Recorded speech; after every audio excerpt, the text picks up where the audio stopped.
नमस्कार honourable PM sir. नमस्कार नमस्कार। मेरा नाम एन पल्लवी है। मैं 9वीं कक्षा पढ़ रही हूँ। सर, हम अक्सर ऐसा महसूस करते हैं कि पूरा साल पढ़ाई ठीक चल रही होती है, लेकिन जैसे ही परीक्षा निकट आती है बहुत ही तनावपूर्ण स्थिति हो जाती है। कृपया इसके लिए कोई उपाय बताइए सर। बहुत धन्यवाद सर। धन्यवाद पल्लवी। मुझे बताया गया है कि इसी तरह का और भी एक सवाल है।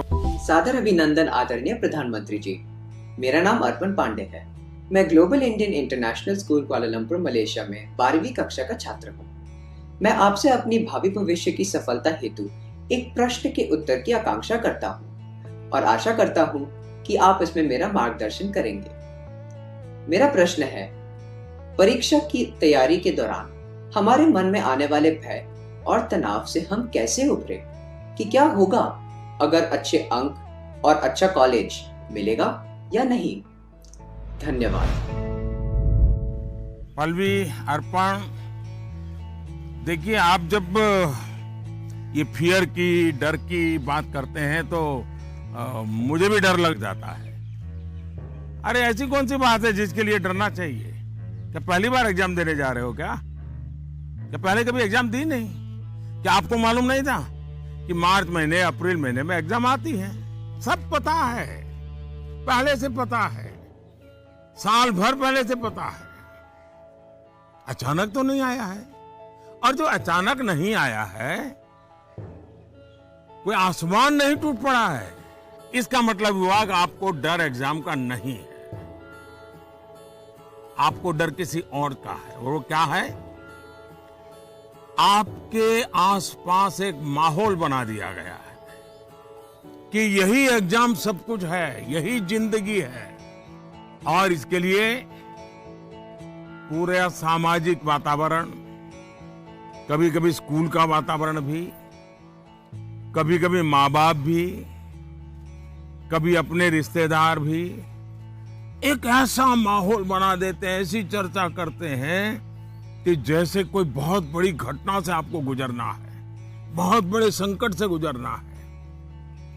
मैं उन सब से कहना चाहूंगा, खास करके मैं पेरेंट्स से कहना चाहता हूं, आपने क्या करके रख दिया है? मैं समझता हूं कि ये सबसे बड़ी गलती है। हम आवश्यकता से अधिक ओवर कॉन्शियस हो जाते हैं, हम थोड़े ज्यादा ही सोचने लग जाते हैं।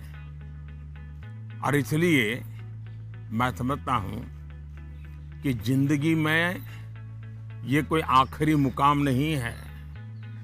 ये जिंदगी बहुत लंबी है, बहुत पड़ाव आते हैं। एक छोटा सा पड़ाव है। हमें दबाव नहीं बनाना चाहिए। चाहे टीचर हो, स्टूडेंट हो, परिवारजन हो, यार दोस्त हो। अगर बाहर का दबाव कम हो गया, खत्म हो गया, तो एग्जाम का दबाव कभी महसूस नहीं होगा। कॉन्फिडेंस फलेगा, फूलेगा, प्रेशर रिलीज हो जाएगा, डिक्रीज हो जाएगा। और बच्चों को घर में सहज, तनाव मुक्त जीना चाहिए। छोटी मोटी हल्की फुल्की बातें जो रोज करते थे वैसी करनी चाहिए। देखिए दोस्तों, पहले क्या होता था? पहले माँ बाप बच्चों के साथ ज्यादा इन्वॉल्व रहते थे और सहज भी रहते थे और कई विषयों पर इन्वॉल्व रहते थे। आज जो भी इन्वॉल्व रहते हैं वो ज्यादातर कैरियर, एग्जाम, पढ़ाई, किताब, सिलेबस, मैं उसको सिर्फ इन्वॉल्वमेंट नहीं मानता हूं। और इससे इन्हें अपने बच्चों के असली सामर्थ्य का पता नहीं होता है। अगर माँ बाप ज्यादा इन्वॉल्व है तो बच्चों की रुचि, प्रकृति, प्रवृत्ति, इस सब को अच्छी तरह समझते हैं और जो कमियां हैं उन कमियों को समझ करके उसको भरने की कोशिश करते हैं। और उसके कारण बालक का कॉन्फिडेंस लेवल बढ़ता है, उसकी स्ट्रेंथ माँ बाप को पता है, उसकी वीकनेसेस माँ बाप को पता है। और उसके कारण माँ बाप समझते हैं कि ऐसे समय वीकनेसेस को बाजू में करो, स्ट्रेंथ को जितना बल दे सकते हो दो।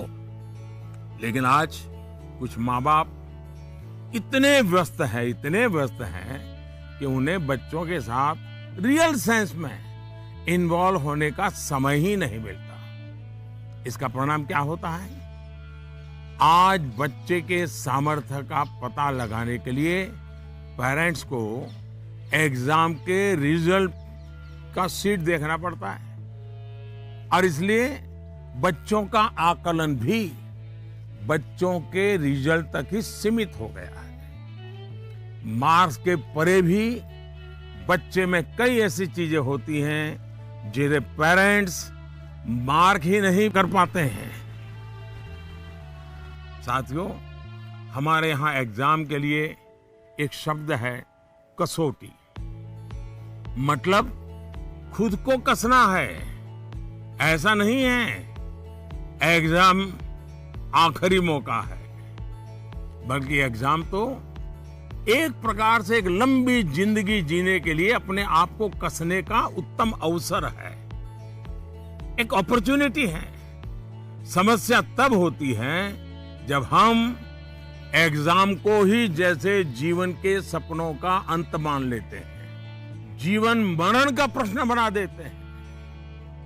दरअसल एग्जाम जीवन को गढ़ने का एक अवसर है, एक अपॉर्चुनिटी है, एक मौका है।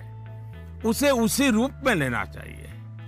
एक्चुअली हमें अपने आप को कसौटी पर कसने के मौके खोजते ही रहना चाहिए ताकि हम और बेहतर कर सकें। हमें भागना नहीं चाहिए। आइए दोस्तों, अगले सवाल की तरफ बढ़ते हैं। माननीय प्रधानमंत्री जी नमस्कार। मेरा नाम पुण्य सुन्या है। मैं कक्षा 11वीं की छात्र हूँ। मेरे विद्यालय का नाम विवेकानंद केंद्र विद्यालय निर्जुली, डिस्ट्रिक्ट पापुमपारे, स्टेट अरुणाचल प्रदेश है। माननीय प्रधानमंत्री जी, कुछ सब्जेक्ट्स और कुछ चैप्टर्स है जिनको लेकर मैं सहज नहीं हूँ, उनसे पीछा छुड़ाने में लगी रहती हूँ। मैं चाहे कितनी भी कोशिश क्यों ना करूँ, मैं उन्हें पढ़ नहीं पाती हूँ। शायद ये इसलिए होता है क्योंकि मुझे उनसे डर लगता है। सर, इस स्थिति को कैसे दूर किया जा सकता है? धन्यवाद सर। चलिए, आंध्र से हम मलेशिया से अब अरुणाचल पहुंच गए और मुझे बताया गया है कि इसी प्रकार का कोई और एक सवाल भी है। माननीय प्रधानमंत्री जी नमस्कार।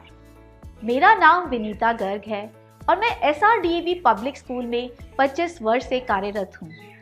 मेरा प्रश्न है, कुछ सब्जेक्ट्स ऐसे हैं जिसमें कई स्टूडेंट्स को डर का सामना करना पड़ता है। इस वजह से वह इनसे बचते हैं। इसके बारे में इतिहास या गणित जैसे विषयों के शिक्षक अच्छी तरह से समझ सकते हैं। टीचर के तौर पर इस स्थिति को और बेहतर बनाने के लिए हम क्या कर सकते हैं? ये कुछ अलग प्रकार का ही विषय मेरे सामने आया। मैं कोशिश करूंगा कि स्टूडेंट्स के मन को छू सकूं और टीचर्स की बात पर गौर के साथ कुछ समाधान बता सकूं। आप दोनों ने किसी खास सब्जेक्ट या चैप्टर से डर की बात कही है। आप लोग अकेले नहीं हैं जिनको इस स्थिति का सामना करना पड़ता हो। हकीकत तो यह है कि दुनिया में एक भी इंसान ऐसा नहीं मिलेगा जिसके ऊपर ये बात लागू न होती हो। मान लीजिए आपके पास बहुत ही बढ़िया 5-6 शर्ट है, लेकिन आपने देखा होगा 1 या 2 शर्ट आपको इतने पसंद आते होंगे, बार बार पहनते हैं। इसका मतलब ये नहीं कि बाकी सब बेकार हैं, फिटिंग ठीक नहीं है, ऐसा नहीं है। उन 2 इतने अच्छे लगते हैं कि आप उसको बार बार पहनते हैं। कई बार तो माँ बाप भी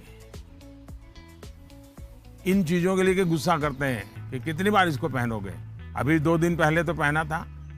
पसंद नापसंद मनुष्य का स्वभाव है और कभी कभी पसंद के साथ लगाव भी हो जाता है। और इसमें डर की, दुविधा की क्या बात है कि हमने डरना चाहिए?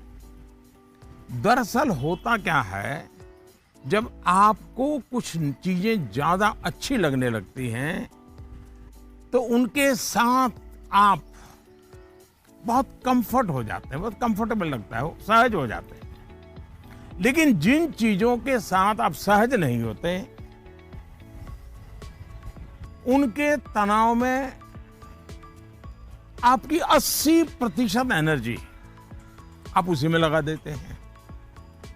और इसलिए स्टूडेंट से मैं यही कहूंगा कि आपको अपनी एनर्जी को इक्वली डिस्ट्रीब्यूट करना चाहिए। सभी विषयों में बराबर बराबर।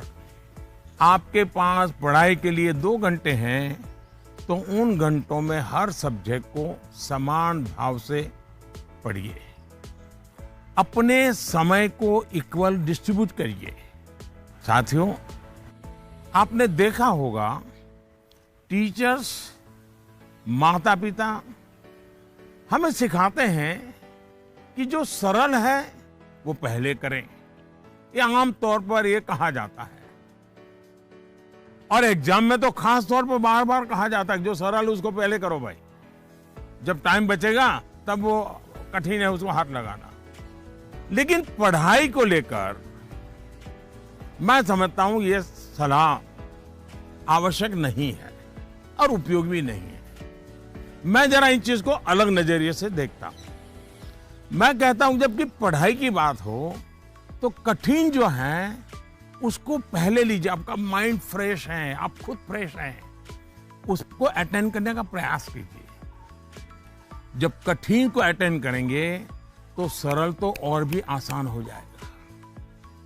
मैं अपना अनुभव बताता हूं। जब मैं मुख्यमंत्री था, फिर प्रधानमंत्री बना, तो मुझे भी बहुत कुछ पढ़ना पड़ता है, बहुत कुछ सीखना पड़ता है, बहुतों से सीखना पड़ता है, चीजों को समझना पड़ता है। तो मैं क्या करता था, जो मुश्किल बातें होती है, जिसके निर्णय थोड़े गंभीर होते हैं, मैं मेरे सुबह जो शुरू करता हूं तो कठिन चीजों से शुरू करना पसंद करता हूं। मुश्किल से मुश्किल चीजें मेरे अफसर मेरे सामने लेकर के आते हैं, क्योंकि उनको मालूम है कि वो मेरा एक अलग मूड होता है। मैं चीजों को बिल्कुल तेजी से समझ लेता हूं, निर्णय करने की दिशा में आगे बढ़ता हूं। मैंने अपना एक नियम बनाया है, कोशिश की है। और जो सरल चीजें हैं, दिन भर की थकान के बाद रात देर हो जाती है तो चलो भाई, अब उनको मैं ज़्यादा दिमाग खपाने की जरूरत नहीं हो, कोई गलती होने का कारण नहीं है, तो उन चीज़ों को मैं फिर देर रात तक खींच लेता हूँ। लेकिन सुबह जब उठता हूँ तो फिर कठिन से ही मुकाबला करने के लिए निकल पड़ता हूँ। दोस्तों, एक और बात हमें अपने आप से सीखनी चाहिए। आप देखिए, जो लोग जीवन में बहुत सफल हैं वो हर विषय में पारंगत नहीं होते, लेकिन किसी एक विषय पर, किसी एक सब्जेक्ट पर उनकी पकड़ जबरदस्त होती है। अब जैसे लता दीदी हैं, लता मंगेशकर जी की पूरे दुनिया में नाम है, हिंदुस्तान के हर जुबान पे नाम है। लेकिन अगर कोई जाकर के उनको कहे कि आज हमारे क्लास में आइए और ज्योग्राफी पढ़ाइए, हो सकता है वो न भी पढ़ा पाए, पढ़ा भी पाए, मैं नहीं जानता हूं कि वो पढ़ा पाए न पढ़ा पाए, लेकिन लता जी की महारत ज्योग्राफी में शायद न भी हो, लेकिन संगीत की दुनिया में उन्होंने जो किया हुआ है, एक विषय पर जिस प्रकार से अपना जीवन खपा दिया है, आज वो हर एक के लिए प्रेरणा का कारण बन गई है। और इसलिए आपको भले कुछ सब्जेक्ट मुश्किल लगते हो, ये कोई आपके जीवन में कोई कमी नहीं है। आप बस ये ध्यान रखिए कि इस मुश्किल लगने वाले सब्जेक्ट की पढ़ाई से खुद को दूर मत कीजिए, उसे भागिए मत। वहीं टीचर्स के लिए मेरी सलाह ये है, वो विद्यार्थियों से उनको टाइम मैनेजमेंट के संबंध में, उसके तौर तरीके के संबंध में, सिलेबस के बाहर जाकर के भी कभी उनसे बातें करें, उनसे चर्चा करें, उनको गाइड करें। विद्यार्थियों को टोकने के बजाय उन्हें गाइड करें। टोकना, रोकना, उसका प्रभाव मन पे और ज्यादा नेगेटिव फैलता है। प्रोत्साहित करने से वो कॉन्सेंट्रेटेड ताकत के रूप में कन्वर्ट हो जाता है। कुछ बातें क्लास में सार्वजनिक तौर पर जरूर कहें ताकि सबका प्रबोधन होगा। लेकिन बहुत सी बातें ऐसी होती हैं जब किसी एक बच्चे को बुला करके चलते चलते थोड़ा सर पे हाथ रख करके बहुत ही प्यार से कहें, देखो भैया तुम इतने बढ़िया करते हो, जरा देखो इसको जरा थोड़ा ये कर लीजिए, देखिए तुम्हारे में बहुत बड़ी ताकत है, आप देखिए ये बहुत काम आएगा, बहुत काम आएगा। एक काम करिएगा, आपके जीवन में ऐसी कौन सी बातें थी जो कभी आपको बहुत कठिन लगती थी और आज आप उसको बड़ी सहजता से कर पा रहे हैं। ऐसे कुछ कामों की लिस्ट बनाइएगा। जैसे साइकिल चलाना कभी आपको कठिन लगा होगा, लेकिन अब वही काम आप बहुत सरलता से करते लेते होंगे। कभी तैरने की बात आई होगी, बहुत डर लगा होगा, उतरने से भी डर लगा होगा, लेकिन आप अच्छे तरह आज तैरना सीख गए होंगे। मतलब जो कठिन था उसको आपने कन्वर्ट कर दिया। आपके जीवन में ऐसी सैकड़ों चीजें होगी। अगर आप ये याद करके जरा किसी कागज पर लिख लेंगे तो कभी आपको किसी को भी, मुझसे भी कठिन वाला सवाल पूछना ही नहीं पड़ेगा, क्योंकि कभी कोई चीज आपको कठिन लगेगी ही नहीं। मुझ पे भरोसा कीजिए दोस्तों, एक बार करके देखिए। Honorable Prime Minister Ji, Vanakkam. Vanakkam. I am Neelanand, studying 12th standard in Vivekananda Kendra Vidyalaya Metric Higher Secondary School, Kanyakumari. Dear sir, during this pandemic situation, after the online classes, we all get more free time than usual. I would like to know how can we make the best use of our free time. My thanks to our Honorable Prime Minister for giving this opportunity. वणक्कम। Mummy papa को पता चलेगा ना कि आप परीक्षा के समय में खाली समय की बात कर रहे हैं, तो फिर देखिए क्या होता है। खैर, मुझे ये सवाल बहुत अच्छा लगा कि आप एग्जाम के समय भी खाली समय पर ध्यान दे रहे हैं, खाली समय पे चर्चा कर रहे हैं।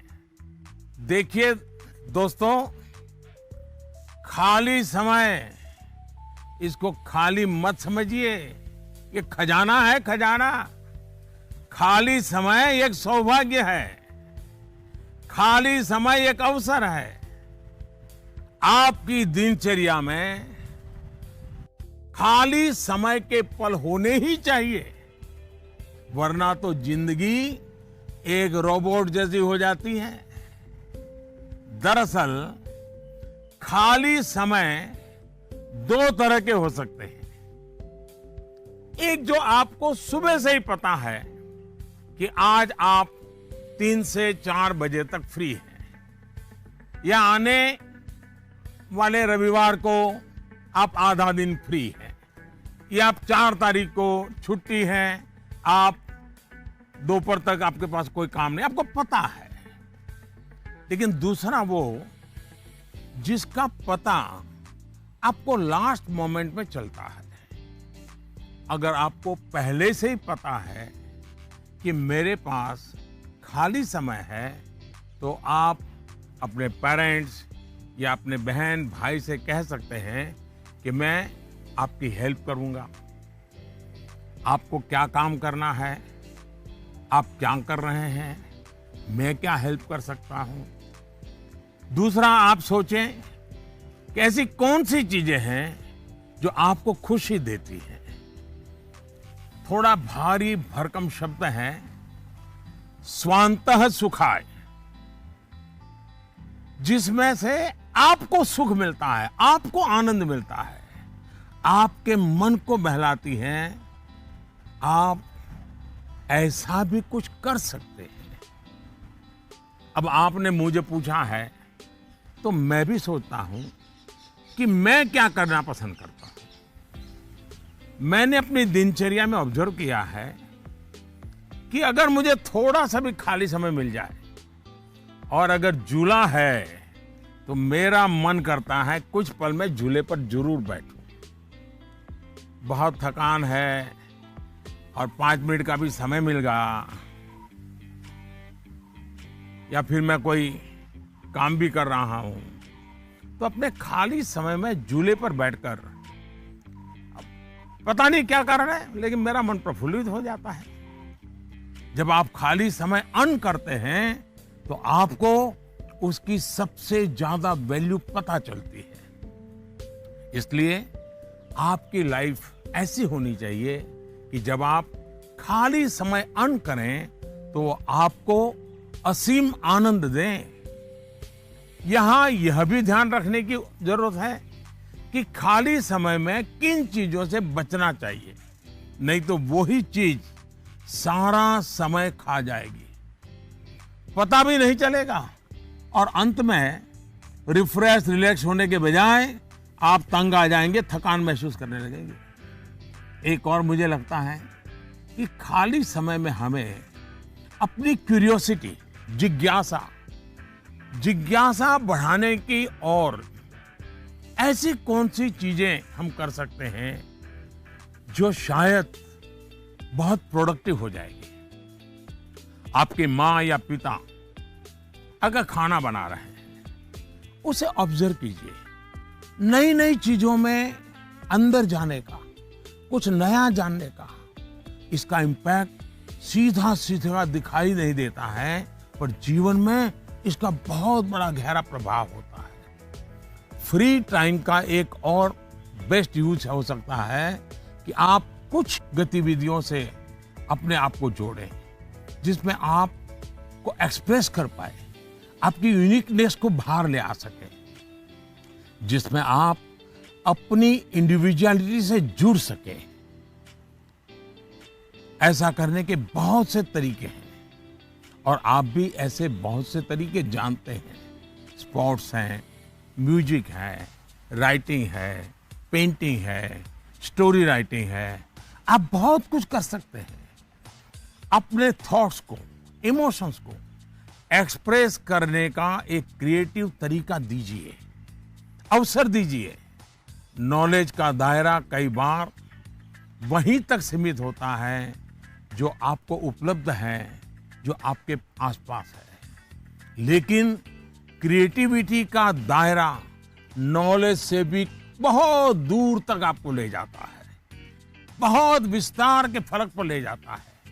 क्रिएटिविटी आपको उस क्षेत्र में ले जा सकती है जहां पहले कभी कोई नहीं पहुंचा जो नया हो। हमारे यहाँ कहा जाता है जहां न पहुंचे रवि वहां पहुंचे कवि। ये क्रिएटिविटी की तो बात है।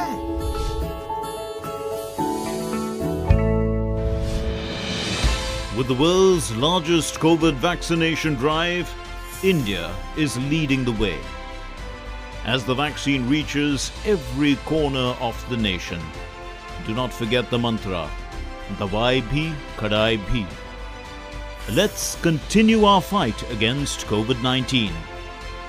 Vaccination along with social distancing, sanitization and masks. Mask up, India! Put your mask on and cover your nose and be safe. Mask up, India.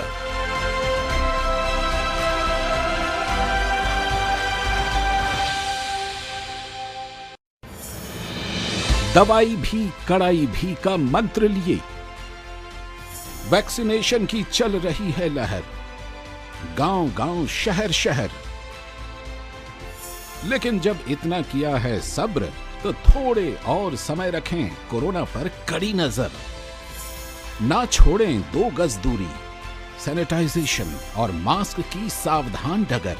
रहें इस खतरे से सचेत हर प्रहर। कोरोना को हराना है तो मास्क जरूर लगाना है। Mask up, India! दवाई भी कड़ाई भी, और इसीलिए जब भी अपने घर से बाहर निकलें अपने मुंह और नाक को ढक के रखें। Mask up India.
नमस्ते ऑनरेबल पीएम सर, मैं आशा केकतपुरे बेंगलोर से। मेरा सवाल आपसे ये है कि बच्चों को गुड वैल्यूज सिखाने का सबसे अच्छा तरीका क्या है? धन्यवाद। मुझे एक सवाल जो आया है वो नमो ऐप पर आया है। उसका विजुअल मेरे पास नहीं है, लेकिन मुझे वो सवाल अच्छा लगा, इसलिए मुझे लगता है कि मैं ज़रूर आपसे शेयर करूं। पटना से सवाल है, प्रवीण कुमार ने पूछा है, सर आज माँ बाप के लिए बच्चे बड़े करना थोड़ा मुश्किल हो गया है। कारण है आज का जमाना और आज के बच्चे। ऐसे में हम कैसे ये सुनिश्चित करें कि हमारे बच्चों का व्यवहार, आदतें और चरित्र अच्छा हो। प्रवीण कुमार एक जागरूक पिता के रूप में शायद मुझे पूछ रहे हैं। बड़ा कठिन सवाल है मेरे लिए। मैं कहूंगा कि पहले तो आप स्वयं चिंतन करें, आत्मचिंतन करें। क्या ऐसा तो नहीं है कि जीवन जीने का जो तरीका आपने चुना है, आप चाहते हैं वैसे ही जिंदगी आपके बच्चे भी जिए, और थोड़ा सा भी उनमें बदलाव आता है तो आपको लगता है कि पतन हो रहा है, वैल्यूज का ह्रास हो रहा है। मुझे बराबर याद है, एक बार मैं स्टार्टअप से जुड़े हुए नौजवानों से मैंने एक समारोह किया। तो बंगाल की एक बेटी जिसने स्टार्टअप शुरू किया है अपनी पूरी कैरियर छोड़ करके, तो उसने अपना अनुभव बताया, वो मुझे हमेशा याद रहता है। उस बेटी ने कहा कि मैंने अपनी नौकरी छोड़ दी, कैरियर छोड़ दी और स्टार्टअप शुरू किया, और मेरी माँ को जब पता चला तो मेरी माँ ने तुरंत कहा सर्वनाश। यानी इतना माँ को झटका लगा, लेकिन बाद में वो बेटी स्टार्टअप में बहुत सफल रही थी। आपको सोचना चाहिए कि आप अपने भाव विश्व में अपने बच्चों को जकड़ने का प्रयास तो नहीं कर रहे हैं, और इसलिए आपका परिवार, आपकी परंपराएं, उसमें मूलभूत मूल्यों को कैसे जोड़ दें, हमें आइडेंटिफाई करना चाहिए। जैसे हमारे यहाँ कहा जाता है, जन सेवा ही प्रभु सेवा है। ये हमारे शास्त्रों में मूल्य के रूप में है। लेकिन आपके घर में पूजा पाठ तो बहुत होती है, दुनिया को दिखता है कि आप बहुत धार्मिक हैं, रिचुअल से भरा जीवन है, लेकिन आप जनसेवा में कहीं नजर नहीं आते हैं। अब जब आपकी संतान यह विरोधाभास देखती हैं, तो उसके मन में कॉन्फ्लिक्ट शुरू हो जाता है, सवाल खड़े हो जाते हैं, और सवाल उठना स्वाभाविक में है। उसी प्रकार से भी हमारे मूल्य हैं कि जीव मात्र से परमात्मा का वास है, उसी प्रकार से हम सबकी मान्यता है और हमें यह सिखाया गया है, हमारे जीवन मूल्य के रूप में प्रस्थापित हो चुका है और हमारी सोच है कि जीव मात्र में परमात्मा का वास है। लेकिन आपके घर में जो काम करने आते हैं, झाड़ू पोछा लगाने आते हैं, लिफ्ट चलाने वाला होता है, आपको स्कूल में छोड़ने वाला ऑटो रिक्शा ड्राइवर है, क्या कभी आपने उनसे उनके सुख दुख की चिंता और चर्चा की है? क्या कभी आपने पूछा वे आपके परिवार में तो किसी को कोरोना नहीं हुआ है ना, आपके परिवार के तो सब सुखी है ना, आप जिस गांव से आए हो उस गांव में तो सब ठीक है ना? क्या आपने कभी पूछा है? अगर आप ऐसा करते तो आपको अपने बच्चे को मूल्य नहीं सिखाने पड़ते। मैं आप पर सवाल नहीं खड़े कर रहा, एक सामान्य व्यवहार की बात कर रहा हूं। कुछ लोग वाकई ऐसा नहीं करते। बच्चे का बर्थडे होता है, बहुत सारी तैयारियां होती हैं। कितने लोग अपने घर में काम करने वालों से कहते हैं कि जो भी काम करना है 5 बजे तक पूरा कर दो, 6 बजे जब मेहमान आना शुरू हो जाएंगे तब तुम भी हमारे परिवार के मेहमान के रूप में कपड़े पहन करके, अच्छे कपड़े पहन करके परिवार के सबको लेकर के आ जाना। आप देखिए, आप उनसे क्या कहते हैं? आज घर में बहुत से मेहमान जाने वाले हैं, देर तक रुकना पड़ेगा। आप ऐसा कहने के बजाय क्या कहते हैं? देखो, कल बहुत मेहमान आने वाले हैं, बहुत काम है, तुम घर बता के आ जाना, देर से आऊंगा, देर से आऊंगी। यानी आपका बच्चा देख रहा है कि इतना बड़ा उत्सव है घर में, लेकिन वो जो मेरे लिए मेहनत करते हैं दिन रात, वो तो इसमें हिस्सेदार ही नहीं है। और तभी उस बच्चे के मन में टकराव शुरू होता है। मैं आपको एक और उदाहरण देता हूं। हम कहते हैं बेटा बेटी एक समान, ये मूल्य है हमारे यहां देव रूप की जो कल्पना की गई है उसमें स्त्री भगवान का उतना ही महत्व है। लेकिन हमारे घर के वातावरण में बेटे और बेटी के बीच जाने अनजाने में जो ट्रीटमेंट किया जाता है उसमें असमानता होती है। उसके बाद जब वही बेटा समाज जीवन में जाता है तो उसके द्वारा नारी समानता में कुछ न कुछ कमी की संभावना बन ही जाती है। ये सही है कि परिवार के संस्कार अच्छे होते हैं तो बुराइयां हावी नहीं होती हैं, लेकिन 19-20 का ही फर्क होता है। बेटा बेटे के व्यवहार में कुछ न कुछ कमी रह जाती है। इसलिए हमने जो अपना भाव विश्व बनाया हुआ है वो जब व्यवहार की कसौटी पर खरा नहीं उतरता है तब बच्चों के मन में अंतर्द्वंद शुरू हो जाता है। इसलिए मूल्यों को कभी भी थोपने का प्रयास न करें, मूल्यों को जीकर प्रेरित करने का प्रयास करें। आखिरकार बच्चे बड़े स्मार्ट होते हैं, जो आप कहेंगे उसे वो करेंगे या नहीं करेंगे ये कहना मुश्किल है, लेकिन इस बात की पूरी संभावना होती है कि जो आप कर रहे हैं वो उसे बहुत बारीकी से देखता है और दोहराने के लिए लालायित हो जाता है। और जब आप इन मूल्यों के साथ हमारे इतिहास, हमारे पुराण, हमारे पुरखों की छोटी छोटी बातों को सहजता से जोड़ेंगे तो बच्चे भी प्रेरित होंगे। आचार व्यवहार में उतरना आसान हो जाएगा।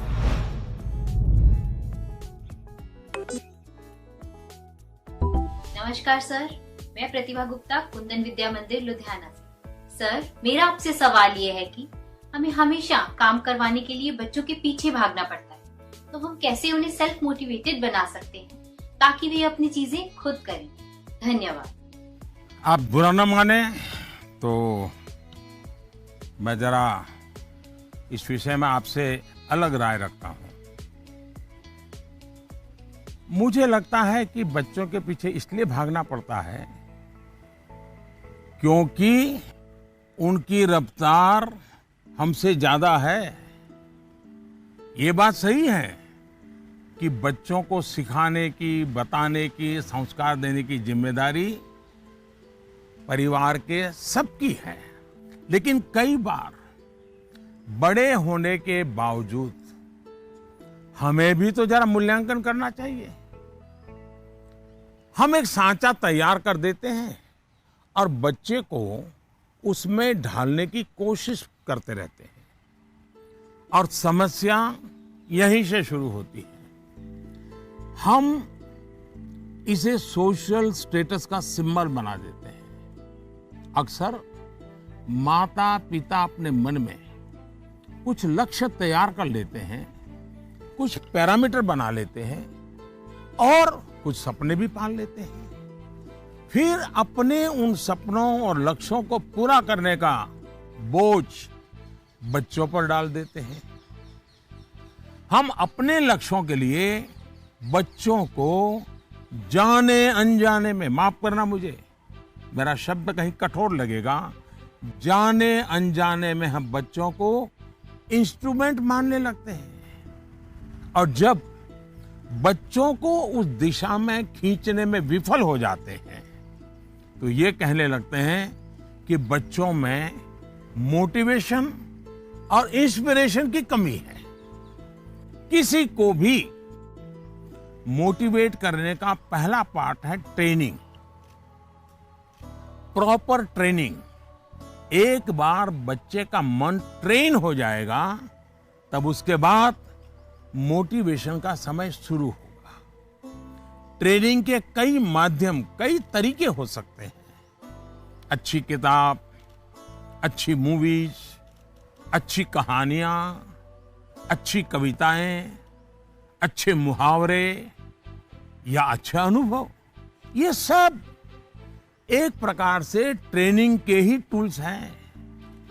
जैसे कि आप चाहते हैं आपका बच्चा सुबह उठ करके पढ़े।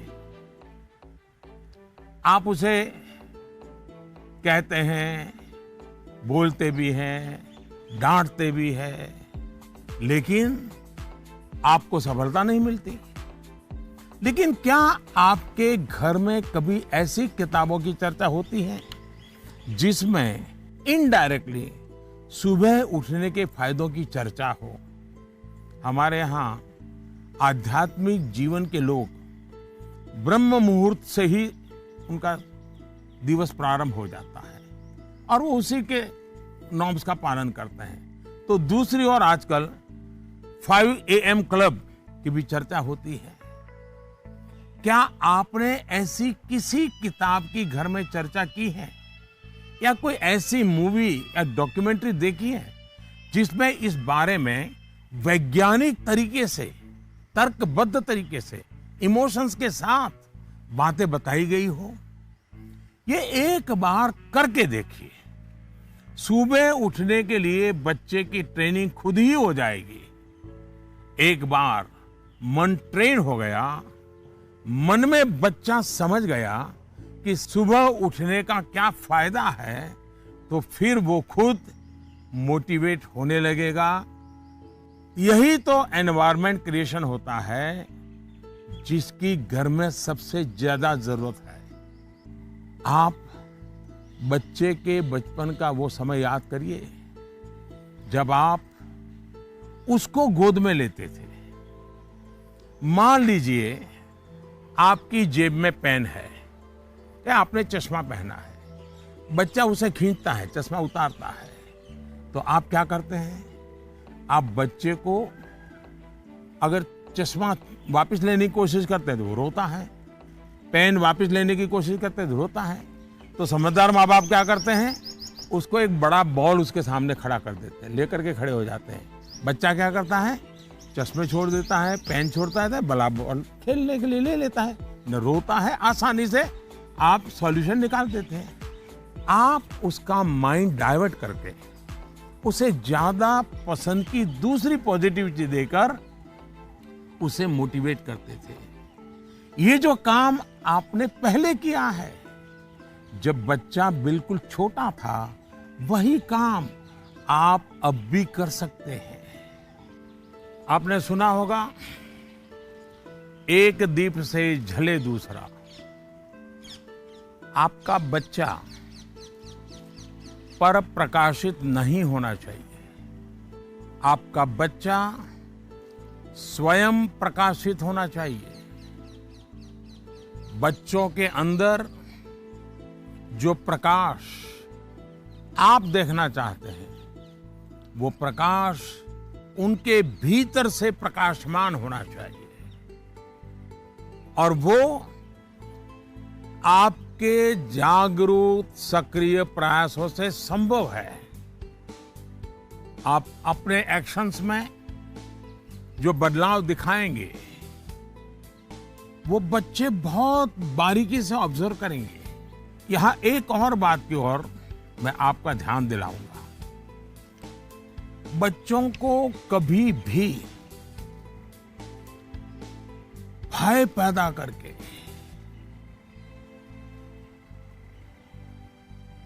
ये होगा तो ये होगा, ऐसा होगा तो ऐसा होगा, कृपा करके ऐसी कोशिश मत कीजिए।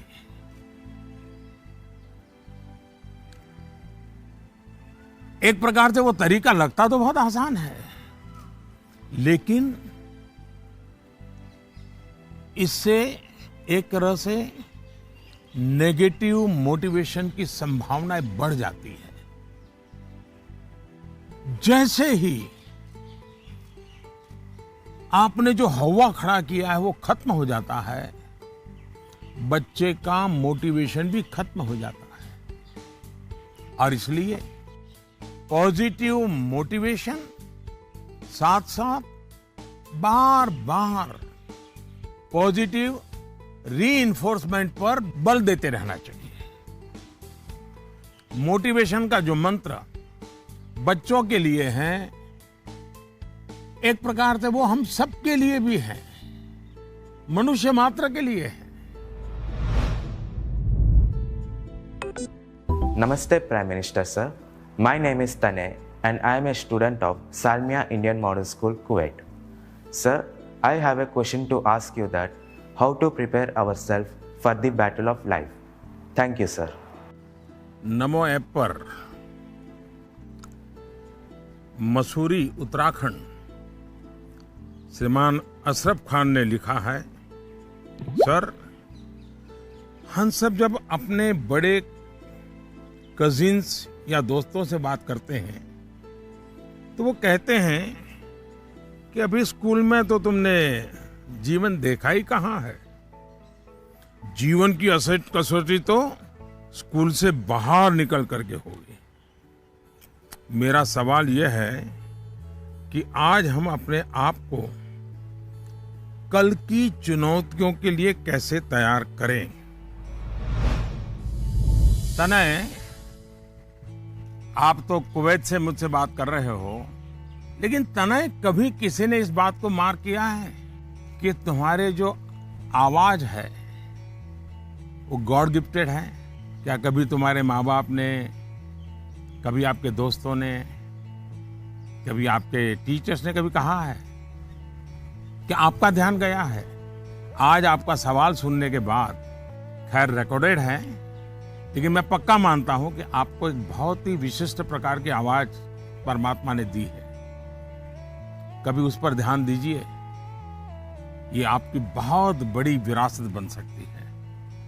खैर, मैं तनय की बातों की ओर चला गया, लेकिन जो सवाल आपने पूछे हैं, पहली बात तो ये कि जो लोग आपको ये कहते हैं, उनके कहने का तरीका भले ऐसा होता है कि वो आपको सलाह दे रहे हैं, लेकिन मन के भीतर की सच्चाई को देखें तो वो अपने आप को हीरो बनाने की कोशिश कर रहा होता है, या फिर वो अपनी असफलताओं को इसलिए बड़ा बनाकर दिखाता है ताकि उसे एक एस्केप रूट मिल सके। और इसलिए वो दिखाता है कि उसके सामने बहुत बड़ी बड़ी चुनौतियां हैं। इस विषय में मेरा सीधा सीधा मंत्र है, एक कान से सुनिए और दूसरे कान से निकाल दीजिए। हाँ, ये सवाल बहुत स्वाभाविक है कि 10वीं या 12वीं के बाद क्या? ये हर बच्चे के मन में होता है और न मैं इससे इनकार कर सकता हूं और न कोई और उससे इनकार कर सकता है। बहुतों के लिए ये सवाल चिंता और निराशा फैलाने वाला हो सकता है। दुर्भाग्य से आज के चकाचौंध भरे युग में सेलिब्रिटी के कल्चर के कारण और उसका प्रभाव होने के कारण स्टूडेंट लाइफ में एक धारणा बन गई है कि जो टीवी पर आता है, जिसकी अखबारों में चर्चा होती है, वैसा कुछ बनना है, वैसा कुछ करना है। ये बुरी बात नहीं है, लेकिन जीवन की सच्चाई से ये बहुत दूर है। ये जो प्रचार माध्यमों में 1000-2000 लोग हमारे सामने आते हैं, दुनिया इतनी छोटी नहीं है। इतनी बड़ी विश्व व्यवस्था, इतना लंबा मानव इतिहास, इतनी तेजी से हो रहे परिवर्तन बहुत सारे अवसर लेकर के आते हैं। जीवन की सच्चाई ये है कि जितने लोग हैं उतनी विभिन्नताएं हैं, जितने लोग हैं उतने अवसर भी है। हमें अपनी जिज्ञासा का दायरा बहुत बड़ा करने की आवश्यकता है, उसको विस्तार देने की आवश्यकता है। और इसलिए आवश्यक है कि 10वीं क्लास में, 12वीं क्लास में भी आप अपने आसपास के जीवन को ऑब्जर्व करना सीखिए। आपके आसपास इतने सारे प्रोफेशन है, नेचर ऑफ जॉब्स है और बदलते हुए नेचर ऑफ जॉब्स हैं। खुद को ट्रेन करिए, अपनी स्किल बढ़ाइए और उसका लाभ उठाइए। करियर के चुनाव में एक पक्ष ये भी है कि बहुत से लोग जीवन में इजी रूट की तलाश में रहते हैं। बहुत जल्दी वाहवाही मिल जाए, आर्थिक रूप से बड़ा स्टेटस बन जाए, ये इच्छा ही जीवन में कभी कभी, हर बार नहीं लेकिन कभी कभी अंधकार की शुरुआत भी करने का कारण बन जाती है। फिर ये अवस्था ऐसी होती है जिसमें सपने पालना और देखना जरा अच्छा लगता है। सपनों में खोए रहना अच्छा लगता है। सपने देखना अच्छी बात है, लेकिन सपने को लेकर के बैठे रहना और सपनों के लिए सोते रहना, ये तो सही नहीं है। सपनों से आगे बढ़कर अपने सपनों को पाने का संकल्प, ये बहुत महत्वपूर्ण है। आपको सोचना चाहिए कि आपका वो कौन सा एक सपना है जिसे आप अपने जीवन का संकल्प बनाना चाहेंगे। जैसे ही आप ये संकल्प ले लेंगे, आपको आगे का रास्ता भी उतना ही साफ दिखाई देने लगेगा। माननीय प्रधानमंत्री जी प्रणाम। माफ करिएगा, मेरा सवाल परीक्षा पे आधारित नहीं है, पर कृपया करके आप इस पे हंसिएगा नहीं। आजकल के बच्चे प्रॉपर खाना नहीं खाना चाहते, सारा टाइम चिप्स, चॉकलेट और जंक पे उनका ध्यान रहता है। आप कृपया करके हमें ये बताइए कि हमें इसके बारे में क्या करना चाहिए। इसी प्रकार के कुछ और सवाल भी मेरे साथ हैं और ये नरेंद्र मोदी ऐप पर छत्तीसगढ़ रायपुर से सुनीता पॉल जी ने लिखा है, सर हमारे बच्चों को हम जो टिफिन में देते हैं वे उस चीज को खाते नहीं और हमेशा फास्ट फूड खाने की जिद करते हैं। कृपया इस मुद्दे पर हमारा मार्गदर्शन करें। मैं समझ नहीं पा रहा हूं कि मैं ये सारे सवाल सुनकर के मुस्कुराऊं या जोरों से हंस पड़ूं। अगर इस मुद्दे पर हम मनोवैज्ञानिक तरीके से आगे बढ़े तो शायद इसका समाधान आसान हो जाएगा। हमारी जो ट्रेडिशनल खाने की चीजें हैं, मनोवैज्ञानिक रूप से उनके प्रति हम सहज रूप से गौरव का भाव पैदा करें। उसकी जो विशेषता है उसकी बात करें। खाना पकाने की हमारी जो प्रक्रिया है, किचन की जो एक्टिविटी है, वो घर के बाकी सदस्यों को पता होनी चाहिए कि कितनी मेहनत करने के बाद खाना पकता है। बच्चों के सामने भी ये सारी बातें चर्चा में लानी चाहिए। कैसे खाना पकता है, कितनी देर लगती है, कितने इंग्रेडिएंट्स होते हैं, उन्हें महसूस होगा कि आखिर कितनी मेहनत का काम होता है और तब जाकर के मेरी थाली भरती है। दूसरा, आज के जमाने में खाने पीने की बहुत सारी वेबसाइट है। हेल्दी फूड की भी कोई कमी नहीं है। क्या हम इनसे भी जानकारियां जुटाकर ऐसी चीजों को लेकर कोई गेम डेवलप कर सकते हैं जो हम हफ्ते में एक बार खेल सकें? जैसे गाजर है, कैरेट, उसके इंपॉर्टेंस पर हम बोलें, उसके क्या फायदे होते हैं, क्या लाभ होते हैं, क्या न्यूट्रिएंट्स होते हैं, ऐसा करके देखें। दूसरा, हम सबके घर में जो फैमिली डॉक्टर हैं, वो डॉक्टर एक प्रकार से मित्र होते हैं।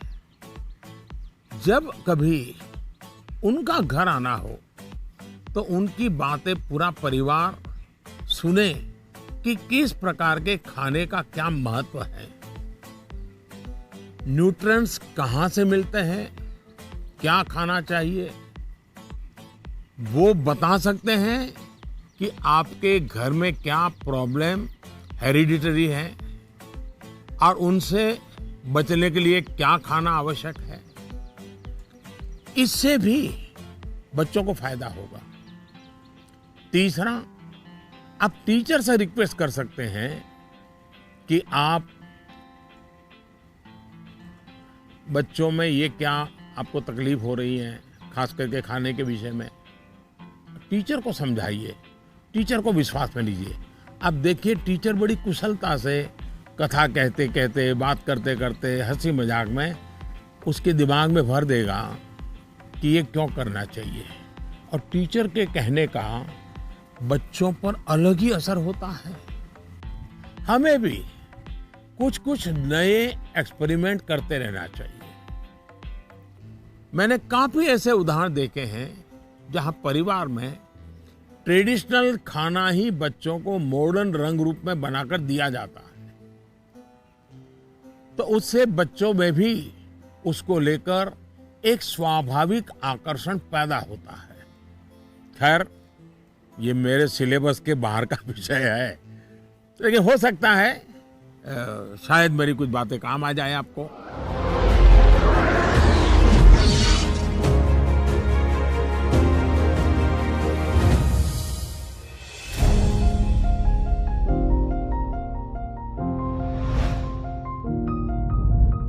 दिव्यांका नमस्कार।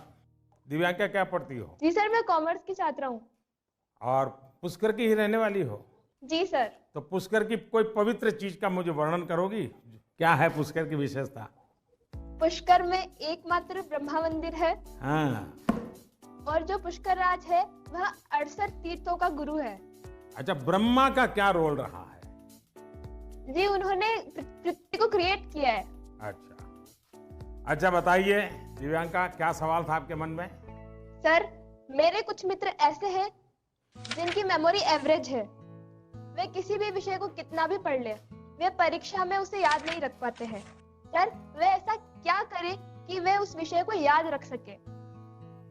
अच्छा, तो आपको मेमोरी की जड़ी बूटी चाहिए।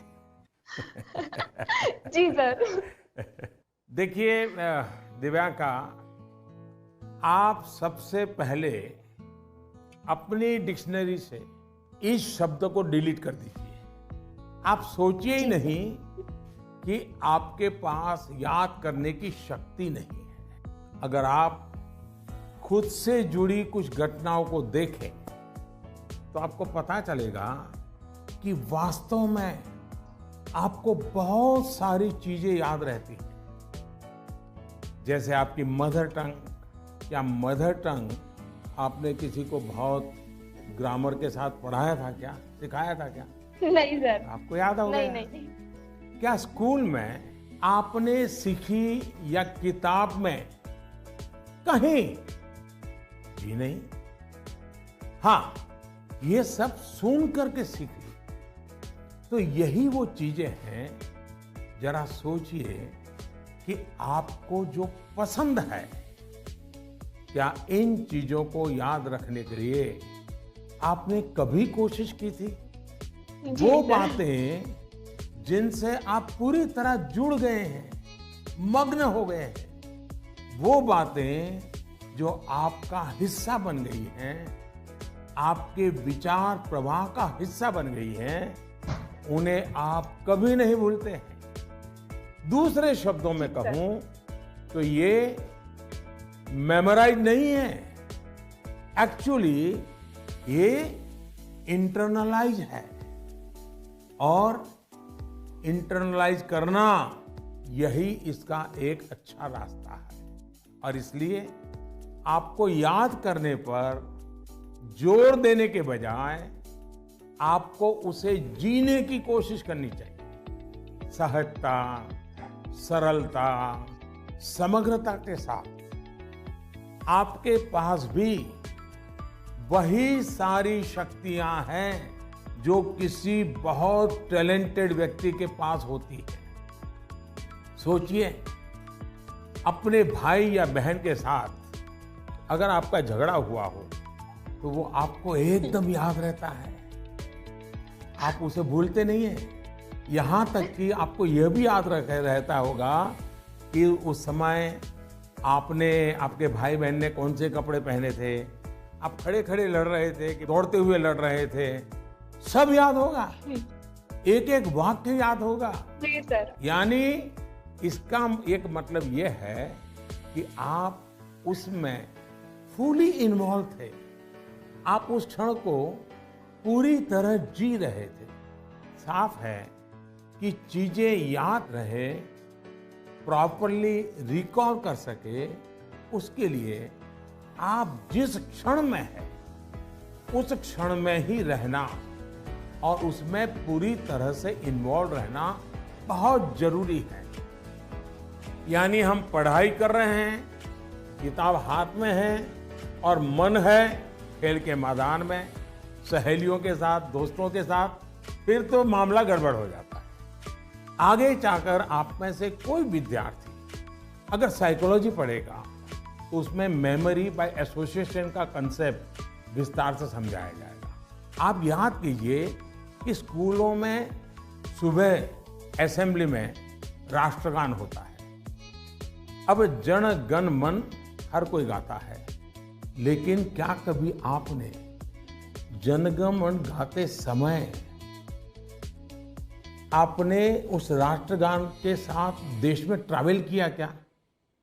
आप उसके साथ जो शब्द आते हैं उन शब्दों के साथ अपने आप को विजुअलाइज कर पाए कि नहीं कर पाए? पंजाब को, गुजरात को, महाराष्ट्र को, बंगाल को मन ही मन राष्ट्रगान गाते समय ट्रैवल किया क्या? आपको एकदम से याद होना शुरू हो जाएगा। मन ही विजुलाइज करेंगे तो आपको अच्छे से याद रह जाएगा।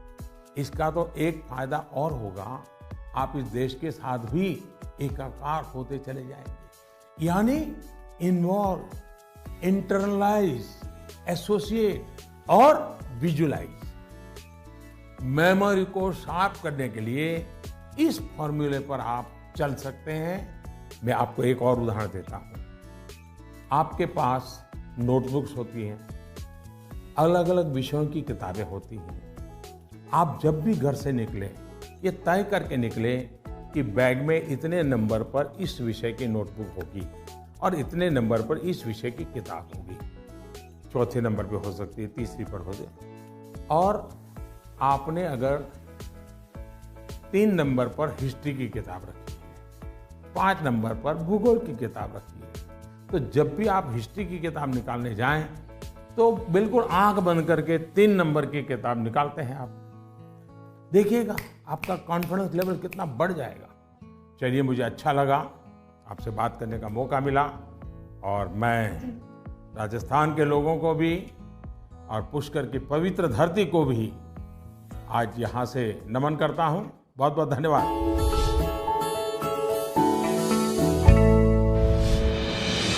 With the world's largest COVID vaccination drive, India is leading the way.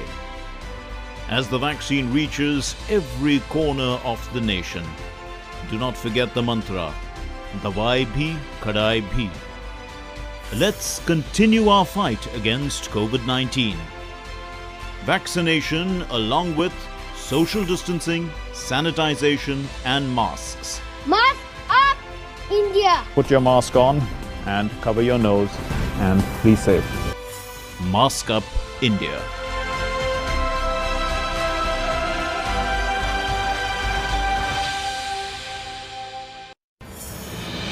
दवाई भी कड़ाई भी का मंत्र लिए वैक्सीनेशन की चल रही है लहर, गांव-गांव, शहर-शहर। लेकिन जब इतना किया है सब्र, तो थोड़े और समय रखें कोरोना पर कड़ी नजर। ना छोड़ें 2 गज दूरी, सैनिटाइजेशन और मास्क की सावधान डगर। रहें इस खतरे से सचेत हर प्रहर। कोरोना को हराना है तो मास्क जरूर लगाना है। Mask up, India! दवाई भी कड़ाई भी, और इसीलिए जब भी अपने घर से बाहर निकलें अपने मुंह और नाक को ढक के रखें। Mask up, India.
नमस्ते जी। नमस्कार सर। हाँ, बताइए। मेरा प्रश्न यह है कि जब हम किसी प्रश्न का उत्तर याद करते हैं तो वह हमें अच्छी तरह से याद हो जाता है, लेकिन जब हम स्कूल में लिखना शुरू करते हैं तो क्वेश्चन पेपर को देखकर ही हम अचानक से सब कुछ भूल जाते हैं। सर, कृपया करके यह बताइए कि ऐसा क्यों होता है। Thank you sir. आपका शुभ नाम क्या? सुहान सहगल। अच्छा सहगल जी, आप पढ़ते कहाँ हैं? Alcon international school. अच्छा, ये सवाल पहले किसी को पूछा है? नहीं सर। नहीं पूछा। मम्मी पापा को पूछा? नहीं सर। टीचर को पूछा? नहीं सर। लो, बड़े कमाल के हो यार। मैं ही मिला क्या तुम्हें? लेकिन आपका सवाल मैं समझता हूं ज्यादातर विद्यार्थियों के मन में ही रहता है। जब मैं भी तुम्हारी तरह पढ़ता था ना, तो ये बात तो मन में रहती थी कि यार पता नहीं क्यों याद नहीं आ रहा है। देखिए, परीक्षा हॉल में जाते समय आपको अपने मन को बिल्कुल शांत करके जाना चाहिए। मैं अभी टीवी स्क्रीन पर आपको देख रहा हूं, इतना शांत आपका चेहरा है, इतने विश्वास के साथ आप बैठे हैं, मुस्कुराते भी हैं। ये जो अवस्था है ना, एग्जामिनेशन में जाए ना तब भी ऐसा ही रहिए, आपको कभी नहीं भूलेंगे।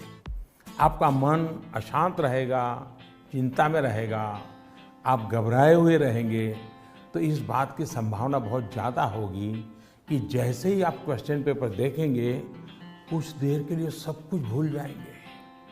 इसका सबसे अच्छा उपाय यही है कि आपको अपनी सारी टेंशन परीक्षा हॉल के बाहर छोड़कर जाना चाहिए और आपको ये भी सोचना चाहिए कि जितनी तैयारी आपको करनी थी आपने कर ली है। अब आपका फोकस प्रश्नों के अच्छे से उत्तर देने में होना चाहिए। आप इस बात से भी नहीं घबराइए कि कुछ नया आ गया तो क्या होगा, कुछ ऐसा आ गया जो आपने पढ़ा ही नहीं है तो क्या होगा।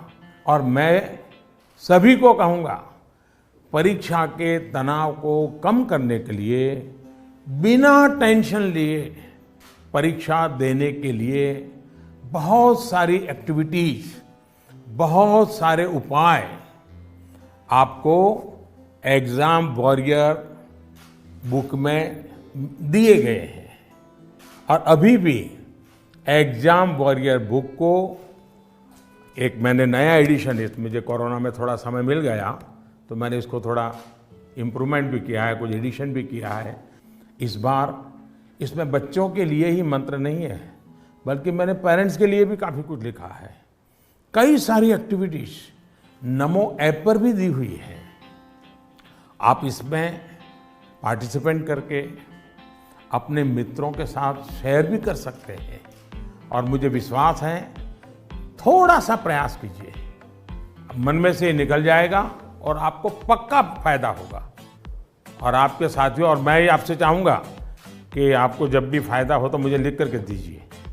एग्जाम वॉरियर पढ़ करके मुझे चिट्ठी लिखिए। लिखोगे ना? जी सर। वाह, शाबाश। Thank you sir. नमस्ते जी। मेरा नाम भारवी पोपट है। मैं गुजरात अहमदाबाद के ग्लोबल मिशन इंटरनेशनल स्कूल संस्कार धाम के कक्षा 11वीं कॉमर्स की छात्रा हूँ। श्रीमान, इस कोरोना काल में उद्योग, व्यापार, सरकार को भी तकलीफ आई होगी, लेकिन क्या आपने सोचा है कि विद्यार्थियों को क्या तकलीफ आई? सर, इस संकट को मैं अपने जीवन में किस रूप में याद रखूं? ऐसा लगता है कि हम छात्रों का एक साल निरर्थक हो गया हो। मेरी जगह आप होते तो क्या करते? आपका मार्गदर्शन हमें दिशा देगा। धन्यवाद। धारवी आपका छोटा भाई है? बड़ा भाई, छोटा भाई कोई है घर में? छोटी बहन है। हैं? छोटी बहन है सर। छोटी बहन है। अच्छा जी सर। छोटी बहन को ऐसे ही डांटती हो जैसे अभी कह रही थी? नहीं सर। है? ऐसे आंखें खोल करके बोल रही थी। अच्छा, साबरमती आश्रम पहले आई थी कि आज पहली बार आई? सर, फर्स्ट टाइम आई हूँ आज। फर्स्ट टाइम आई हो? कितने साल से अहमदाबाद में रह रही हो? 6 years सर। अच्छा, तो 6 साल से रह रही हो और आपको कभी मन नहीं कर गया कि भारत की आज़ादी का इतना महत्वपूर्ण स्थान, वहाँ कभी जाना चाहिए? आज तो सुबह से आ गए होंगे आप लोग। जी सर, बिल्कुल। तो आपने देखा क्या? आज सब चीजें देखी क्या? हाँ सर, देखी। मन को शांति का अनुभव हुआ? हाँ सर, बहुत शांति का अनुभव हुआ। देखिए, जा करके अपने संस्कार धाम के दोस्तों को भी कहो कि साबरमती आश्रम जाना चाहिए, और अपने परिवार और मित्रों के भी कहो कि साबरमती आश्रम जाना चाहिए और वहाँ की शांति का अनुभव करना चाहिए। कुछ पल बिल्कुल मौन, सर। कुछ पल मौन वहाँ बैठना चाहिए। करोगे? हाँ सर। अच्छा, अब आप चलिए आपके सवाल पर आता हूँ। मैं तो एकदम से धार्मिक को उपदेश ही देने लग गया था। देखिए, आपकी बात बिल्कुल सही है। जहाँ तक कोरोना का प्रश्न है, मैं तो इसे इस रूप में देखता हूँ कि जो गलती आपने नहीं की उसका खामियाजा आपको उठाना पड़ा। ये आपके लिए जीवन की एक सीख है कि कई बार जीवन में बहुत कुछ अचानक घटता है, अकल्पनीय घटता है, और इन घटनाओं पर आपका कोई नियंत्रण नहीं होता है। कोरोना में भी हम कह सकते हैं कि बच्चों का, युवाओं का जो नुकसान हुआ है वो बहुत बड़ा है। बचपन के लिए तो 1 साल का नुकसान बड़ी इमारत की नींव में एक खालीपन जैसा है। इस कमी को भरना आसान नहीं है।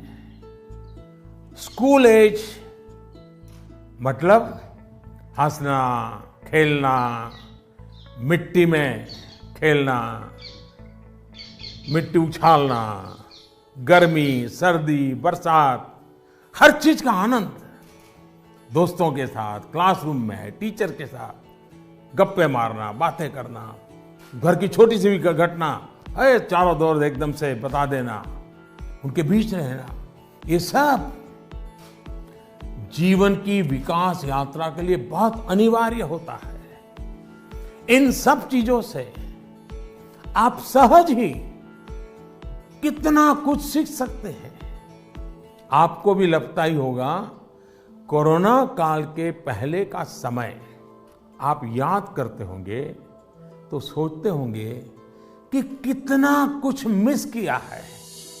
लेकिन कोरोना काल में अगर काफी कुछ खोया है तो बहुत कुछ पाया भी है। कोरोना की सबसे पहली सीख तो यही है कि आपने जिस चीज को, जिन जिन लोगों को मिस किया, उनकी आपके जीवन में कितनी बड़ी भूमिका है, ये इस कोरोना काल में ज्यादा पता चला है। आपको इस बात का एहसास हुआ कि किसी को भी फॉर ग्रांटेड नहीं लेना चाहिए। खेलकूद हो, स्कूल में फिजिकल क्लासेस हो, या फिर आपके घर के पास सब्जी बेचने वाले, कपड़े प्रेस करने वाले, पास के बाजार के दुकानदार, जिन लोगों को, जिन बातों को आपने रूटीन समझ लिया था, उनका जब मिस करते हैं तब उनका सबका महत्व हम सबको अनुभव होता है, आपको भी पता चला है। इसलिए इस दिशा में आपको लगातार जागरूक रहना चाहिए और लाइफ लॉन्ग इस लेसन को याद रखना चाहिए। कोरोना के बाद भी इन चीजों की उपेक्षा नहीं करनी चाहिए। वहीं आपको यह भी याद रहना चाहिए, जीवन को सच्चे अर्थ में जीने के लिए कितनी कम चीजों की जरूरत होती है। दूसरा, इस 1 साल में आपको कहीं ना कहीं जाने अनजाने में आपको खुद के भीतर झोंकने का, खुद को जानने का एक अवसर भी मिला होगा। कोरोना काल में एक और बात ये भी हुई है कि हमने अपने परिवार में एक दूसरे को ज्यादा नजदीकी से समझा है। कोरोना ने सोशल डिस्टेंसिंग के लिए मजबूर किया, लेकिन परिवारों में इमोशनल बॉन्डिंग को भी इसने मजबूत किया है। कोरोना काल ने ये भी दिखाया है कि एक संयुक्त परिवार की ताकत क्या होती है, घर के बच्चों के जीवन निर्माण में उनका कितना रोल होता है। मैं चाहूंगा कि सोशल साइंस के लोग, हमारी यूनिवर्सिटीज इस पर रिसर्च करें। कोरोना काल के फैमिली लाइफ पर स्टडी करें। कैसे इस संकट से मुकाबला करने में संयुक्त परिवार ने समाज को ताकत दी, इस पहलू को खंगाले। कोरोना आने के बाद ये जो आयुर्वेदिक काढ़ा, पौष्टिक भोजन, साफ सफाई, इम्यूनिटी, ऐसे अनेक महत्वपूर्ण विषयों पर हम सबका ध्यान गया है। इन सब के लिए लोगों ने जो जो किया वो अगर पहले से करते आ रहे होते तो शायद परेशानी इससे भी कम होती। लेकिन अच्छा है, अब ये बदलाव लोगों ने अपने जीवन में शामिल कर लिया है और इसलिए मैं यही कहूंगा, ये बहुत बड़ी बात है कि परिवार के बच्चे ऐसे गंभीर पहलुओं पर सोच रहे हैं, बात कर रहे हैं। धन्यवाद बेटा, धन्यवाद। নমস্কাৰ। প্ৰতি মাননীয় প্ৰধানমন্ত্ৰী মহোদয়, সকলো অসমবাসী ৰাইজৰ ফালৰ পৰা মই অভিনন্দন জ্ঞাপন কৰিলোঁ। माननीय प्रधानमंत्री महोदय, मैं कृष्टि सैकिया केंद्र विद्यालय IIT गुवाहाटी की 10वीं कक्षा की छात्रा हूँ और समस्त असमवासियों की ओर से आपको प्रणाम। सर, नई पीढ़ी की एक बच्चे के तौर पर हम अपने पेरेंट्स और अपने बीच की जनरेशन गैप को हमेशा कम करना चाहते हैं। तो प्राइम मिनिस्टर सर, हम ये किस प्रकार कर सकते हैं? कृपया अपने मार्गदर्शन दीजिए। क्या नाम बताया बेटा? Sir, Christy Saikia. इतनी बढ़िया हिंदी कैसे बोल लेती हो? धन्यवाद सर। चलिए, आपका सवाल तो बहुत अच्छा है। एक विद्यार्थी के रूप में आपने जो सवाल पूछा है उसके लिए मैं आपकी बहुत सराहना करता हूँ। ये बताता है कि आप उस मुद्दे को लेकर कितने संवेदनशील हैं। आप न केवल इस विषय को समझ रहे हैं बल्कि दो पीढ़ियों के बीच जनरेशन गैप कम हो इसका भी प्रयास कर रहे हैं। लेकिन मुझे पेरेंट्स से इस विषय पर बात करनी है। एक बात जो पेरेंट्स को डिसाइड करनी है, क्या वो बुढ़ापे की ओर जाना चाहते हैं या फिर अपनी उम्र कम करना चाहते हैं। और आप भी बेटा अपने मम्मी पापा को जरूर ये सवाल पूछना। अगर पेरेंट्स बुढ़ापे की तरफ जाना चाहते हैं तो बेशक अपने बच्चों के साथ डिस्टेंस बना ले, गैप बढ़ाते रहें। अगर आपको नवजीवन की ओर आगे बढ़ना है, अपनी उम्र घटानी है, युवा बने रहना है, तो आप अपने बच्चों के साथ गैप कम कीजिए, क्लोजनेस बढ़ाइए। ये आपके फायदे वाला है। आप याद करिए, जब आपका बच्चा 1 साल की उम्र का था तो आप उसके साथ कैसे बातें करते थे? तब आप उसे हंसाने के लिए कैसी कैसी आवाजें निकालते थे। आप अपने चेहरे के भांति भांति के एक्सप्रेशन बनाकर कैसे उससे बात करते थे। ऐसा करते हुए क्या कभी आपने सोचा कि कोई देखेगा तो क्या कहेगा? कभी आपने सोचा कि लोग आपको ऐसा करते हुए देखेंगे तो ये कहेंगे ये कैसे चेहरे बना रहा है, कैसी आवाज निकाल रहा है? क्या कभी उस समय आपने ये सोचा कि आपके बच्चे के मन में क्या चल रहा होगा? आपको उस समय आनंद आया, इसलिए आपने ये किया।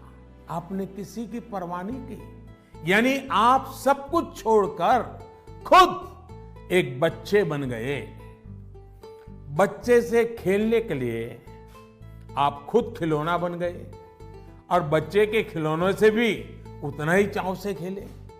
आप याद करिए, कभी आप घोड़ा बने होंगे, कभी बच्चे को पीठ पर बिठाकर चले होंगे, कभी कंधे पर बिठाकर घर भर घूमे होंगे, कभी 4 पैर करके चले होंगे, बच्चा रोया होगा तो उसे चुप कराने के लिए आप भी झूठ मूठ का रोए होंगे। तब आपको कोई फर्क नहीं पड़ता था कि देखने वाला क्या कहेगा, घर के बाकी लोग क्या कहेंगे, समाज क्या कहेगा, दोस्त क्या कहेगा, कुछ नहीं सोचा। क्या कभी सोचा था?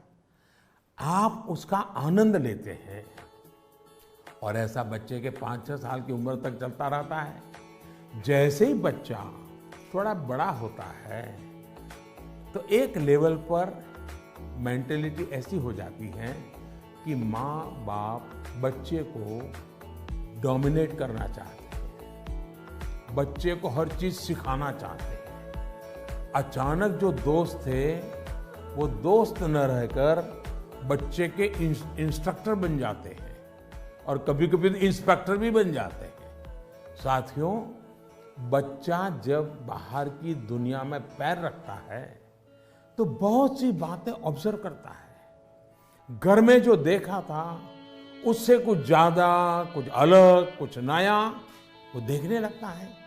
उस समय आपकी ये जागरूक जिम्मेदारी है कि उस नए वातावरण में आपका बच्चा और अधिक फले फूले।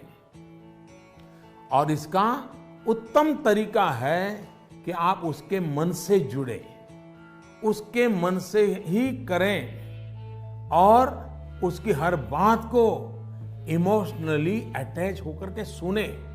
ऐसे नहीं फोन कर रहे हो और वो बोल रहा है, ऐसा नहीं होना चाहिए। बिल्कुल उसके साथ जुड़िए।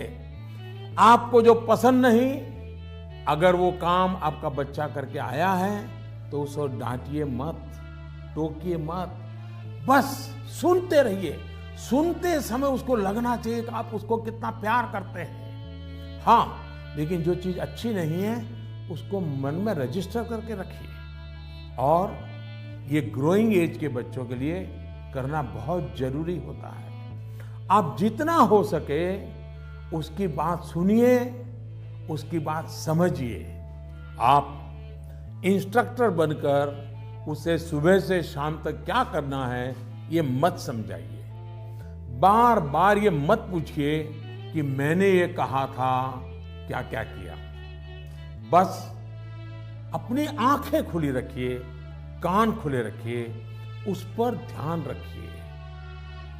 उसमें सुधार से जुड़ी जो बातें आपने रजिस्टर की हैं, जो आपको ठीक नहीं लगा, उसे ठीक करने के लिए बहुत विचार करके एक एनवायरनमेंट क्रिएट करिए ताकि उसे खुद ही लगे कि वो कहाँ गलत कर रहा है। जब माँ बाप बच्चों के साथ हम उम्र बनकर ही जुड़ते हैं तो कोई इश्यू नहीं होता है। जैसे बच्चा कोई नया गाना सुन रहा है, कोई नया म्यूजिक सुनकर आनंद ले रहा है, तो आप भी उसके साथ उस आनंद में शामिल होने की कोशिश करिए। आप उसको मत कहो कि 30 साल पहले हमारे जमाने में तो वो गाना था, हम वो बजाएंगे। नहीं, ऐसा मत करो। वो जो गाना उसको पसंद है आप उससे जुड़िए, आनंद लीजिए ना। ये समझने की कोशिश तो करिए कि आखिर ऐसा क्या है उस गाने में कि आपका बच्चा उसे पसंद कर रहा है। लेकिन होता क्या है कि हम देखते हैं ठीक इसी समय कुछ माता पिता ये कहने लगते हैं कि ये क्या बेकार का गाना सुन रहे हो, असली म्यूजिक तो हमारे समय में होता था। अब तो जो बनता है वो सिर्फ शोर शराबा होता है। होता क्या है कि बच्चा आप आकर के आपको कोई बात बताता है। वो बताता है कि आज स्कूल में हमने ये किया, तो कहीं आप अपनी ही कहानी लेकर तो नहीं बैठ जाते हैं कि अरे ये तो ऐसे ही, क्या है, क्या नई चीज है, ये तो वैसा ही है। अपने बच्चे के साथ उसकी जनरेशन की बातों में उतनी ही दिलचस्पी दिखाइएगा। आप उसके आनंद में शामिल होंगे तो आप देखिएगा जनरेशन गैप कैसे खत्म हो जाती है और शायद जो बात आप कहना चाह रहे हैं वो उसके समझ में भी आ जाए। और इसलिए जनरेशन गैप को कम करने के लिए बच्चों और बड़ों को एक दूसरे को समझना होगा, खुले मन से गपशप करनी होगी, खुलकर बातें करनी होगी, समझना होगा, सुनना होगा और फिर आपको बदलने की तैयारी भी रखनी होगी। चलिए, असम से इतना बढ़िया सवाल मुझे मिला, जरा मैं लंबा ही जवाब दे गया, लेकिन मुझे अच्छा लगा। बहुत बहुत धन्यवाद बेटा। धन्यवाद सर। Namaste sir. नमस्ते। I am Shreyan Roy of class 10.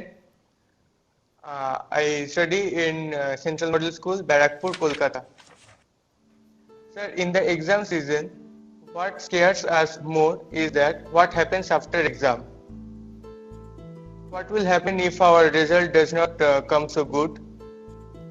Is failure in examination is actually the failure in our life too? अरे यार, ऐसा कैसे सोचते हो, हैं? अगर आप एग्जाम वॉरियर किताब पढ़ते तो ये सारे सवालों के जवाब आप खुद ही लोगों को दे देते। लेकिन आपका सवाल महत्वपूर्ण है और शायद ऐसे सवाल बार बार उठते भी हैं और बार बार जवाब देने भी होते हैं। एक बार कहने से बात बनने वाली नहीं है। और मैं ये बात पूरे खुले मन से कहना चाहता हूं कि दुर्भाग्य से शिक्षा के क्षेत्र में और पारिवारिक जीवन में सोचने का दायरा इतना सिमट गया है। परीक्षा में आपके जो नंबर आए वो आपकी योग्यता का पैमाना नहीं हो सकते। भारत ही नहीं, दुनिया में आप ऐसे बहुत से सफल लोगों को देखेंगे जो क्लास में नंबरों में भले अच्छे नहीं थे, लेकिन आज वो अपनी फील्ड में सर्वश्रेष्ठ हैं। ये परीक्षा सिर्फ एक पड़ाव है। इस परीक्षा में नंबर कम आने का मतलब ये नहीं होना चाहिए कि आपके जीवन में बहुत बड़ा नुकसान हो गया। हाँ, भविष्य में आपको जिस एक चीज से आपको बचकर रहना चाहिए उसके बारे में मैं आपको जरूर बताऊंगा। एक नई तरह की कुरीति आ रही है समाज में, जिसे हम डेस्टिनेशन फीवर कह सकते हैं। मतलब दूसरे अगर किसी एक डेस्टिनेशन पर हैं तो उन्हें देखकर अपना डायरेक्शन तय करना। आपका कोई रिश्तेदार कहीं जाकर सफल हुआ, आपको लगता है वहां जाकर आप भी सफल हो जाएंगे। कोई असफल हुआ तो आपको लगता है हम भी उसी फील्ड में गए तो असफल हो जाएंगे। हमें लगता है वो स्टूडेंट इस दिशा में गया, इस क्षेत्र में गया, ये बना, उस क्षेत्र में उसने ये नाम कमाया, तो हम भी वही करेंगे, तभी हमारा जीवन सफल होगा। ये सोच सही नहीं है दोस्तों। इसी सोच का परिणाम है कि बहुत से स्टूडेंट्स इतने तनाव में जी रहे हैं। आप जो पढ़ते हैं वो आपके जीवन की सफलता और विफलता का पैमाना सिर्फ यही एकमात्र नहीं हो सकता। आप जो जीवन में करेंगे वो आपकी सफलता और असफलता को तय करेंगे। आप लोगों के प्रेशर, सोसाइटी के प्रेशर, माता पिता के प्रेशर, इन सब से बाहर निकलिए। हमें पोटेंशियल को जानने के लिए मैदान में कूदना ही पड़ता है। मुझे लगता है कि आपको अपना जवाब मिल गया होगा। साथियों, मुझे बहुत अच्छा लगा आप सबसे वर्चुअली मिलने का मुझे मौका मिला। मैं आप सबका बहुत बहुत धन्यवाद करता हूं। वाकई मुझे बहुत आनंद आया। आप सबसे बात करना मेरे लिए भी एक उमंग से कम नहीं होता है, आनंद से कम नहीं होता है। मुझे लगता है कि आप सभी को भी जरूर उसमें से कुछ न कुछ बातें काम आएगी। जरूरी नहीं है कि मैंने जो कहा है उसी पर चलना चाहिए। सोचिए, अपने तरीके से सोचिए। साथियों, आज मैं आपको एक बड़े एग्जाम के लिए तैयार करना चाहता हूं। ये बड़ा एग्जाम है जिसमें हमें 100% मार्क लेकर के पास होना ही है। ये है अपने भारत को आत्मनिर्भर बनाना। ये है वोकल फॉर लोकल को जीवन मंत्र बनाना। मेरा एक आग्रह है, जब आपकी बोर्ड परीक्षाएं समाप्त हो जाएं, तो परिवार के लोगों के साथ मिलकर एक लिस्ट बनाइए। सुबह से लेकर रात तक आप जिन चीजों का उपयोग कर रहे हैं, उनमें से कितनी चीजें विदेशी धरती पर बनी हैं और कितनी चीजों में भारत मां की मिट्टी की सुगंध है, कितनी चीजें किसी देशवासी की मेहनत से बनी हैं। इसके अलावा एग्जाम के बाद के लिए एक टास्क आपको देना चाहता हूं। आप सब जानते हैं कि हमारा देश आजादी के 75 साल के उपलक्ष्य में आजादी का अमृत महोत्सव मना रहा है। अमृत महोत्सव में हमारे स्वाधीनता सेनानियों के बारे में आप सब लोग जानें, आजादी की लड़ाई के बारे में जानें। इसके लिए देश ने एक अभियान शुरू किया है। आपको इस अभियान से जुड़ना है। आप अपने राज्य की आजादी की लड़ाई से जुड़ी 75 घटनाएं खोजकर निकालिए।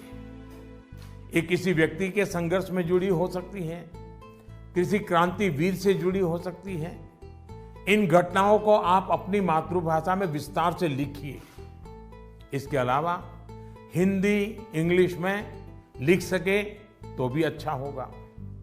आप इसको साल भर का प्रोजेक्ट बनाइए और डिजिटल तरीके से इसे कैसे करें, इसके लिए अपने टीचर से भी गाइडेंस लीजिए।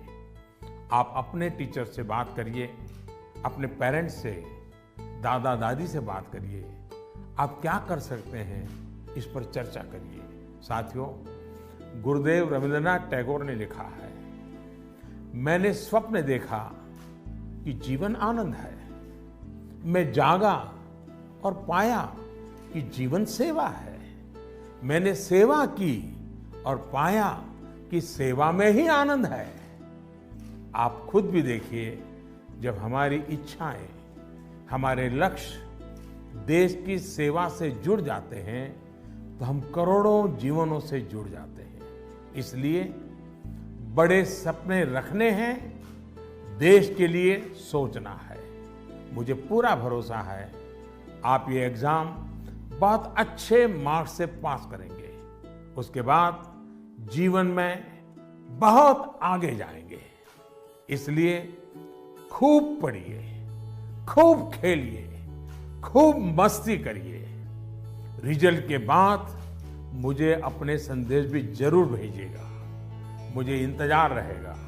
इन्हीं शुभकामनाओं के साथ सभी मेरे युवा साथियों का, नन्हे नन्हे दोस्तों का बहुत बहुत धन्यवाद। अनेक अनेक शुभकामनाएं।